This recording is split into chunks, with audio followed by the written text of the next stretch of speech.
আজকে ৬ মাস হলো এই অ্যাকোরিয়াম সিরাপটা আমার করা হয়েছে, কিন্তু ৬ মাসে এখনও পর্যন্ত আমি কোনো কিছু পরিবর্তন করিনি, কোনো পানীয় পরিবর্তন করিনি। জাস্ট এভাবে আছে এবং মাছ খুবই ভালো আছে। আপনারা দেখুন এর ভিতরে যে মাছগুলো আছে খুবই স্বচ্ছন্দ বোধ করছে। ছাড়াও এর ভিতরে যে ফিল্টার ইউজ করা হয়েছে, ফিল্টারও এখনও পরিষ্কার করা হয় নাই। তো মাছগুলো খুবই ভালো আছে।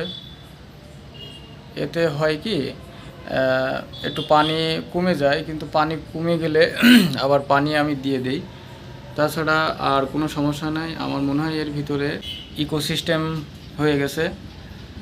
তো যারা প্লান্ট গাছ দিয়ে যারা অ্যাকুরিয়াম সেট আপ করেন, তাদের প্লান্ট অনেক দিন পর্যন্ত থাকে, কিন্তু আমার এই প্লান্টে এখনও পর্যন্ত কোনো মাছের অসুবিধা হয় নাই।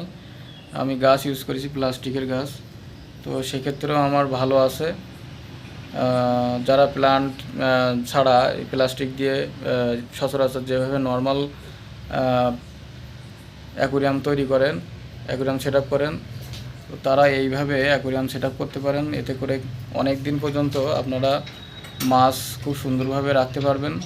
এবং একটু পরিচর্যা করলে এবং খাবার যদি পরিমাণ মতো দেন, তাহলে মাছের অসুবিধা হবে না আশা করি। এবং এর সাথে কিছু মিথাইলিন ব্লু দেবেন পরিমাণ মতো, সপ্তাহে হোক বা 15 দিন পরে হোক, বা পানি যখন আপনি দেবেন তখন মিথেন ব্লুগুলো দেবেন, পরিমাণ মতো দেবেন, তাহলে মাছ খুব ভালো থাকবে এবং অসুবিধা হবে না। এবং এই ফিল্টারটা ইউজ করবেন।